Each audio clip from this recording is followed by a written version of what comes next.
everyone, welcome back to my channel. Thank you so much for watching. My name is Dr. Ritu Dharma. Welcome you all. I really hope आप सभी खुश होंगे, अच्छे health में होंगे.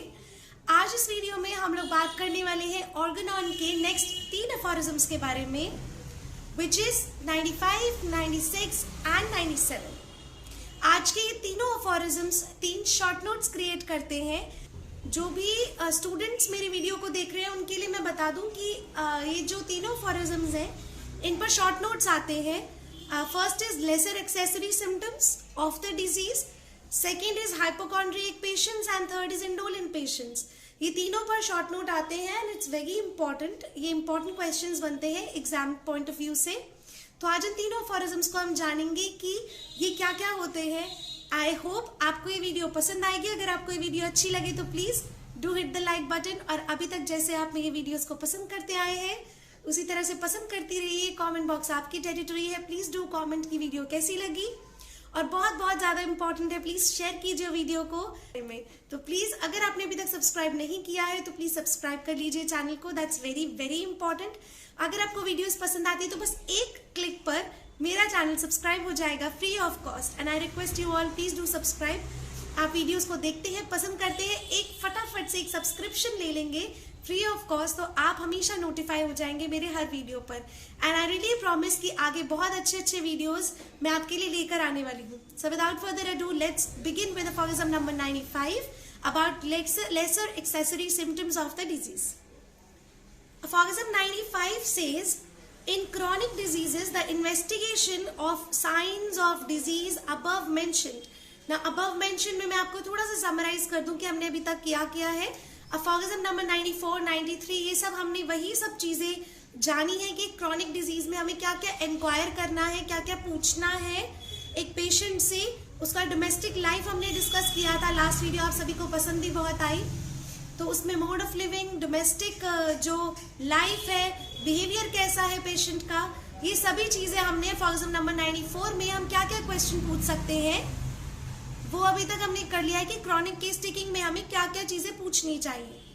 तो अब डॉक्टर सैमुअल हैनेमन हमें क्या बता रहे हैं, हमें कह रहे हैं कि क्रॉनिक डिजीज में जो जितनी भी साइंस हैं डिजीज के, साइंस जितने भी हमने देखे अबव मेंशन, हमने जो साइन और सिम्टम में क्या फर्क होता है. Sign what you observe and symptom which the patient tells you. मतलब साइन वो चीजें हैं जो पेशेंट भी देख रहा है, अटेंडेंट भी देख रहा है, आप भी देख सकते हैं, पर सिम्टम जो है वो पेशेंट आपको वर्बली बताएगा, वो दिखने वाली चीज नहीं है. तो जो भी साइंस है एक डिजीज के, हमने ऊपर जो कुछ भी पढ़ा उसका इन्वेस्टिगेशन है क्रोनिक डिजीज में कैसे होगा. And of all others must be pursued as clearly, as carefully and circumstantially as possible. तो ये सारी जो इन्वेस्टिगेशन है ना, एक तरीके से इन्वेस्टिगेट करना मतलब इंक्वायर करना. तो आप इंक्वायर कर रहे हैं, आपने इन्वेस्टिगेशन किया, आपने हर चीज पूछी, तो हमें हर चीज कैसे पूछनी है, बहुत केयरफुली, सर्कमस्टेंशियली एज पॉसिबल, मतलब हर एक परिस्थिति को ध्यान में रखते हुए. And the most minute peculiarities must be attended to. और बहुत माइन्यूट पिक्युलरिटीज भी जो है आपको मिस नहीं करनी है. माइन्यूट डिटेल्स भी लेनी बहुत इंपॉर्टेंट है. Partially because in these diseases they are the most characteristic. अब हमें माइन्यूट डिटेल्स क्यों लेनी है, हमें अच्छे से क्यों पूछना है, हमें बारीकी से हर चीज क्यों देखनी है, हम सुपरफिशियली केस टेकिंग क्यों नहीं कर सकते, क्योंकि ये सब डिजीजेस में they are the most characteristic. ये छोटी छोटी पिक्युलरिटीज ही बहुत कैरेक्टरिस्टिक होती है and least resemble those of acute disease. और अक्यूट डिजीजेस से बिल्कुल कम से कम मैच करती है. इसका मतलब क्या हुआ इस लाइन का, कि अक्यूट डिजीजेस में आप सुपरफिशियली केस को ले लेते हैं, ज्यादा कुछ डिटेल पूछते नहीं, लेकिन क्रॉनिक केसेस में we go for minute details. तो अक्यूट डिजीजेस से बहुत ही कम रिजेंबल करती है, इसलिए भी हम माइन्यूट डिटेल्स लेते हैं, क्योंकि इन छोटी छोटी बारीकियों में कैरेक्टरिस्टिक छुपे होते हैं. And if a cure is to be affected they can not be too accurately noted. और अगर आप एक क्योर प्रोवाइड करना चाहते हैं पेशेंट को, तो ये सब एक्यूरेटली नोट किए बिना काम नहीं चलेगा. partially because the patients become so used to their long sufferings. अब क्या होता है, एक रीजन तो इन्होंने बताया कि माइन्यूट डिटेल्स हमें लेनी है, इंक्वायर करनी है, इन्वेस्टिगेट करनी है। कारण क्या है, क्योंकि इन्हीं में कैरेक्टरिस्टिक छुपे होते हैं।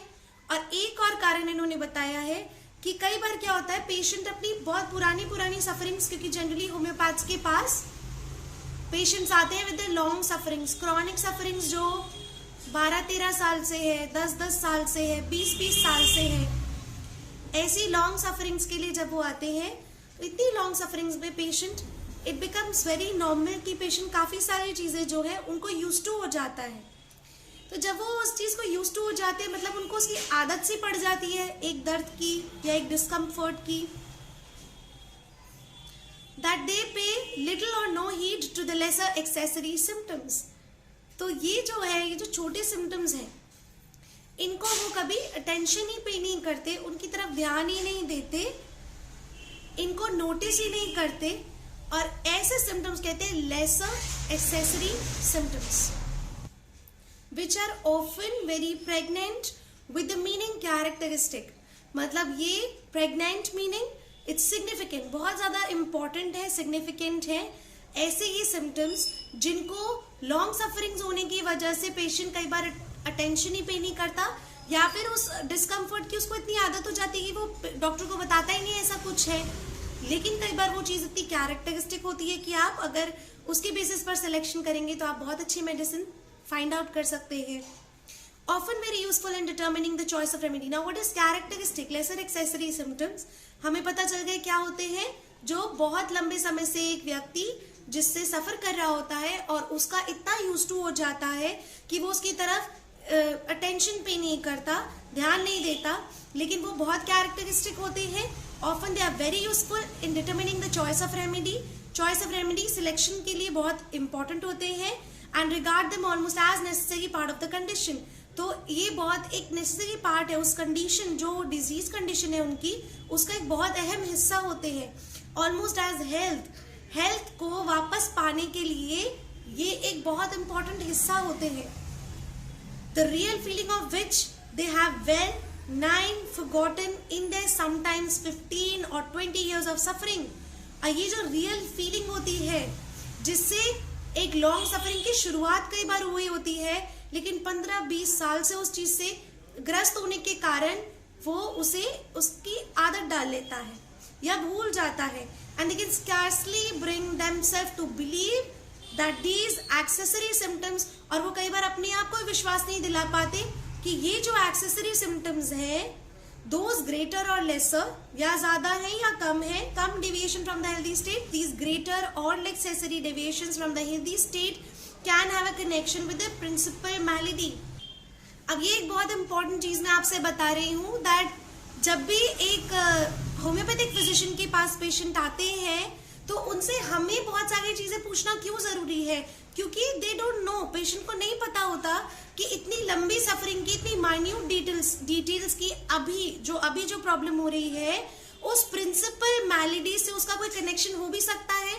तो वो कई बार बताना जरूरी नहीं समझते, कई बार वो इतने यूज टू हो जाते हैं, जो कि लेसर एक्सेसरी सिम्टम्स बन जाते हैं, इतने यूज टू हो जाते हैं कि they don't pay attention to that at all.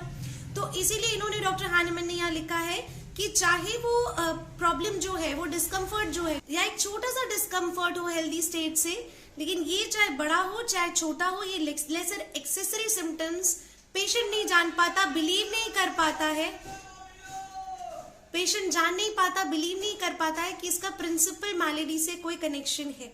So I really hope कि आपको लेसर एक्सेसरी सिम्टम्स क्या होते हैं समझ आ गया है। अब हाइपोकॉन्ड्रिक वर्ड का मतलब हम सभी लोग ऑलमोस्ट जानते हैं। होम्योपैथी में हाइपोकॉन्ड्रिक पेशेंट्स कैसे हैं, या हाइपोकॉन्ड्रिक का मतलब क्या है, सो कॉल्ड हाइपोकॉन्ड्रिक पेशेंट्स कौन है। अब हमने पढ़ा लेसर एक्सेसरी सिम्टम्स की, बहुत सारे पेशेंट्स ऐसे हैं जो अपने इन सिम्टम्स को ध्यान ही नहीं देते हैं और उसको प्रिंसिपल मैलेडी से कोई कनेक्शन नहीं समझते। अब आती है इसके अलावा पेशेंट जो है कई बार खुद ही नहीं समझ पाते, differ so much in their disposition that some especially the so-called hypochondriacs and other person of great sensitiveness and impatient of suffering। अब इसके अलावा ऐसे भी बहुत सारे पेशेंट्स हैं जो ये कनेक्शन में डिफरेंस नहीं समझ पाते, अपनी डिस्पोजिशन में डिफरेंस नहीं समझ पाते क्या डिफरेंस नहीं समझ पाते? जो सो कॉल्ड हाइपोकॉन्ड्रिक पेशेंट्स होते हैं या ऐसे पेशेंट्स होते हैं जिनकी सेंसिटिवनेस बहुत हाई होती है और वो अपनी सफरिंग्स को लेके बहुत इम्पेशेंट होते हैं, ना तो उनमें सब्र होता है, ना उनका पेन थ्रेशोल्ड ज्यादा होता है, मतलब पेन बर्दाश्त करने की क्षमता कम होती है, बहुत सेंसिटिव होते हैं, एग्जैजरेट करते हैं चीजों को। ये हुए so called hypochondriac patient. Portray their symptoms in too vivid colours, अपने सिम्टम्स को बहुत अलग अलग portray their symptoms in too vivid colours, अपने सिम्टम्स को, अपनी प्रॉब्लम्स को बहुत बड़ा चढ़ाकर अलग अलग रूप से दिखाएंगे, बताएंगे। In order to induce the physician to give them relief. क्यों ऐसा करते हैं? ताकि ज्यादा से ज्यादा हाइप करके बताएंगे तो फिजिशियन जल्दी से जल्दी उनको रिलीफ दे पाएंगे। Describe their elements in exaggerated expressions, अपनी प्रॉब्लम को बहुत बड़ा चढ़ा के बताते हैं टू गेट दैट रिलीफ, क्योंकि उनकी सफरिंग्स के लिए उनका पेशेंस लेवल कम है। अब एग्जैजरेटेड एक्सप्रेशंस को डॉक्टर हैनेमन ने हमें एग्जांपल्स दिए हैं। A pure fabrication of symptoms and suffering will never be met within hypochondriacs. तो science and symptoms and sufferings का प्योर एक पिक्चर हाइपोकॉन्ड्रिक्स में कभी आपको नहीं मिल पाएगा। Even in the most impatient of them, बहुत ज्यादा इम्पेशेंट जो होते हैं उनमें कभी मिल नहीं पाएगा। एक कंपैरिजन उनकी सफरिंग्स का कैसे हो सकता है? बिकॉज बार बार वो कंप्लेंट्स वेरियस टाइम्स अपने कंप्लेंट्स को रिपीट करते रहते हैं। जब फिजिशियन उनको कुछ भी नहीं दे एट ऑल, या फिर कुछ ऐसा अनमेडिसिनल नेचर का दे दें जो कि प्लेनली ये प्रूव कर देता है कि ये अपनी प्रॉब्लम्स को सिर्फ एग्जैजरेट करके बता रहे हैं, the problem is not this kind but we must deduct something from their exaggeration.